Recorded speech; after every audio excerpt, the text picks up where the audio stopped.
My foodies family, आज आपके लिए लाए winter special chicken noodle soup, जिसकी फरमाइश आपने हमसे कमेंट्स में की। स्वीट एंड सार सूप की रेसिपी जब हमने आपको दी तो आपने उसमें कमेंट्स में हमसे फरमाइश की चिकन नूडल सूप। तो आइए जनाब, तैयार करते हैं अपना सूप।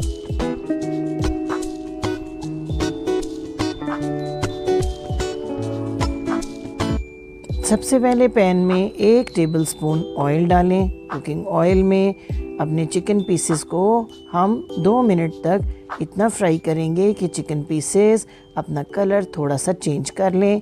इससे जो एक हल्की सी नागवार महक है चिकन की, वो सूप में से बिल्कुल ख़त्म हो जाएगी और आपका बहुत यमी और मज़ेदार सा सूप हो जाएगा रेडी।